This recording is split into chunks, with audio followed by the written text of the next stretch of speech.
Okay, it's been a couple weeks since I built my little kiln and it's ready to fire up. So today, with the help of my friend Matts Myhrman, I did it. I fired this little culinary shoe pot, tried the kiln out for the first time. I got plenty hot, let me tell you. So let me go back in time, show you how I fired that kiln, and then at the end of that, we'll catch up, we'll talk about the results and what I learned going forward. All right, let's get started.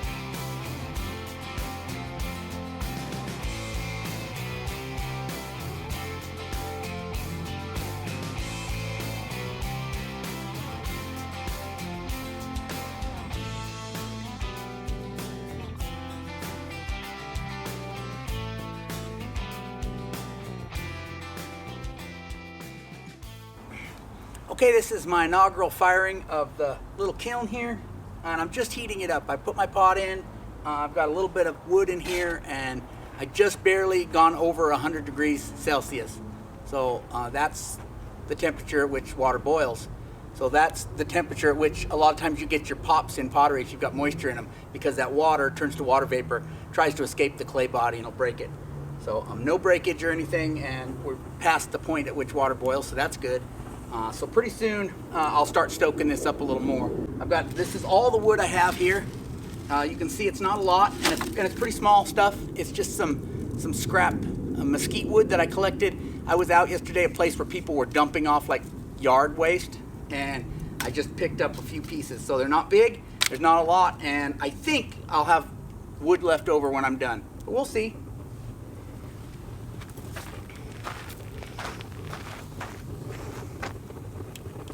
When we wake, hear the birds and see the sun.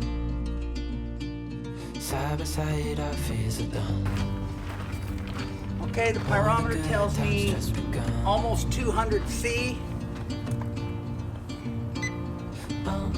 We know what we have, The infrared gun says 130 C. We're looking for in life. Call us The pyrometer's definitely over 150 C. It's probably 180. So there's a little discrepancy there. 140.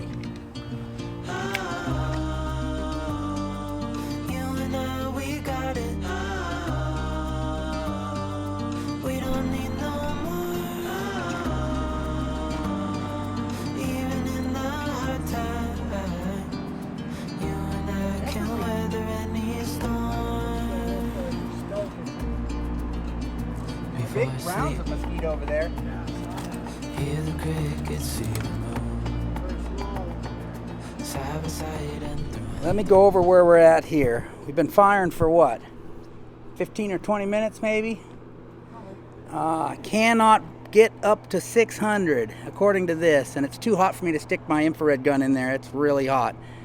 I've gotten really close. I've gotten a little higher than what it is now, but it backs off. There's Matts feeding some fuel into it. We used up my whole bucket. My basket here is empty. You can see that we went through all that. We put a fan on it, and when I first stuck the fan in there, the temperature dropped to almost 100 degrees Celsius. So I backed the fan off a little bit, and it's doing a little better, but I'm still not sure what's going on exactly. There we are, stuck at about 540, 35, something like that. And if you look in the top, you can see the flames licking out. They're right there. Let's look down in the hole here. Firebox is stuffed full of mesquite and some mesquite bark, and it is burning hot. In fact, it was coming out this hole right here. It still is. You see the smoke coming out? Every once in a while it'll wisp out that hole. So it's I don't know. There's a lot of science in here, and you're just trying to figure out if you need more draw, or if you need more push, or if you need more fuel.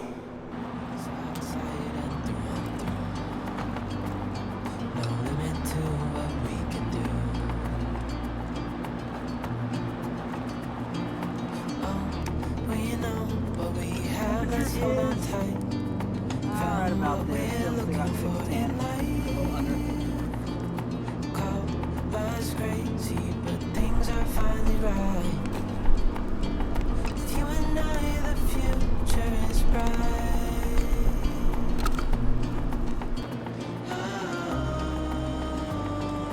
You and I, we got it. We don't need no more. Right there, 17. Even in the hard times, 790, but it's, you and I can weather any storm. we're like 805 or 810 right now. Yeah, because the pitch. Yeah, we're almost 850 knots. Dang. You should take a picture of you keep coming out like that. We're all getting close to 9. I better back that fan off. We're gonna melt that thing. What are you gonna melt? The pot. Even in the hard times, you and I can weather any Okay, I turned the fan to low because we were getting close to 900, and I didn't want to find out at what temperature this clay melts. I know that 850 is plenty hot enough for it, and I just, because it's my shoe pot, I really don't want to melt it and find out at what temperature this clay goes to pieces. I have warped this pottery before, this particular clay, and this is not a pot I want to try that on. Can't see the pot in there, or at least can't get the camera over the flames enough that I'm comfortable with. But you can see the flames are licking out all around. What was that, Matts? 825. Uh-huh. Or 820 out of the 5 of those spaces. Yeah. It's plenty hot in there. Oh, yeah. That pine we put in there really made it get black, so we're hoping that we get that carbon burned off the pot. I mean, it's a cooking pot. It's probably not the end of the world if we don't, but I'd prefer if we could. Yeah, maybe we'll cut down on smoke it all.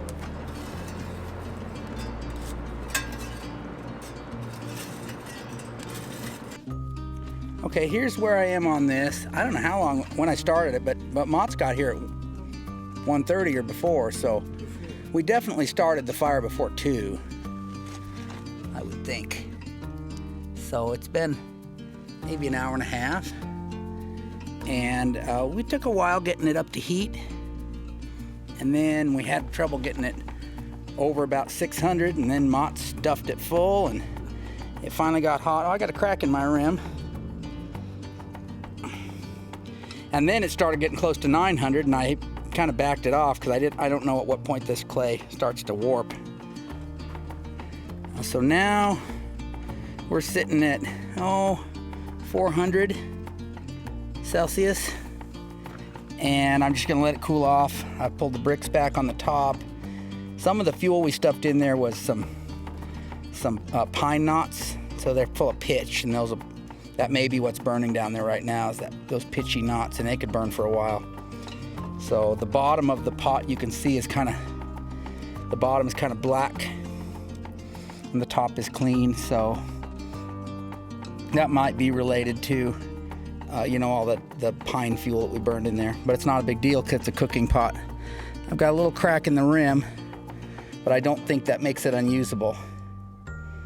So overall successful. I'd like to do some experiments to see how hot I can get it.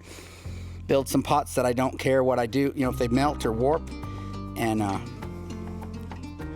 just keep stoking it over the course of a few hours and just see, if I can get it over 1,000, if I can get it to 1,200, you know what I mean? Just see what you can do with it.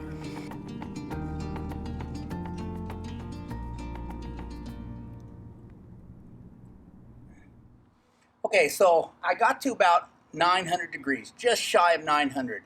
And I really felt like I didn't want to go over 900 because the clay body I have, I'm not sure if it'd start to warp at 900. And I think I really was at that point, because there are literally marks on the bottom from the barbecue grill it was sitting on. And I think it was starting to kind of warp just a tiny bit there where it was sitting on that grate.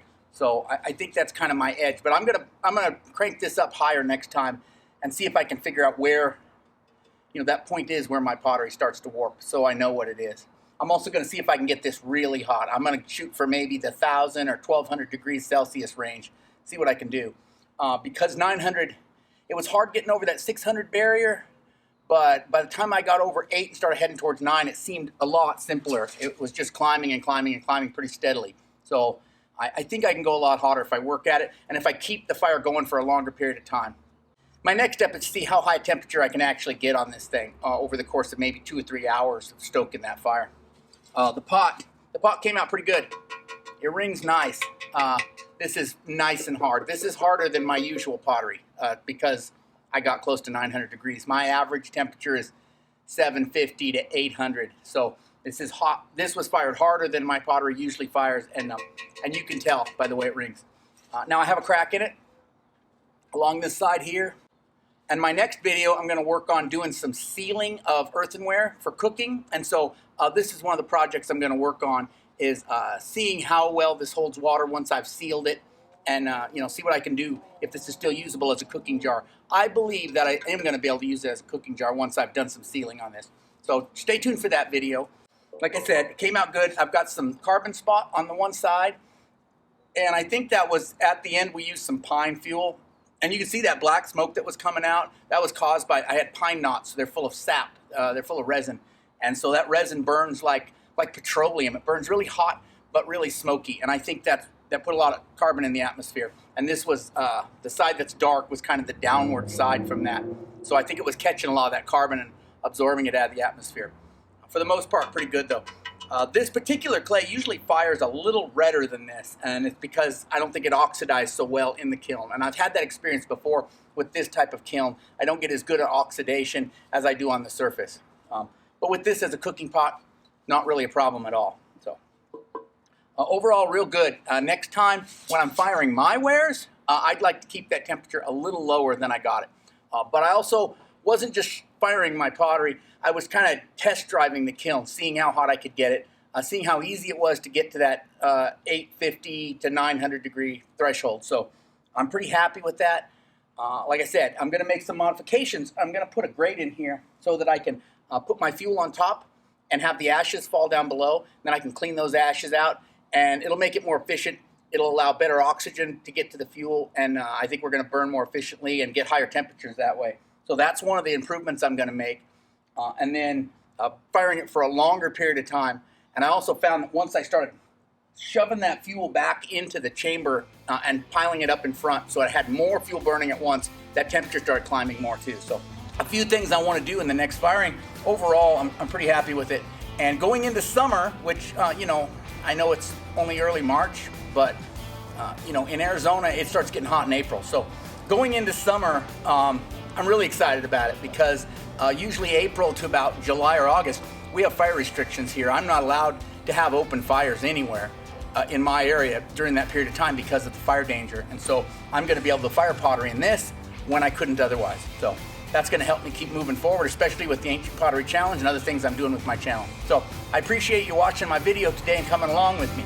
Thanks for watching. I'll catch you next time.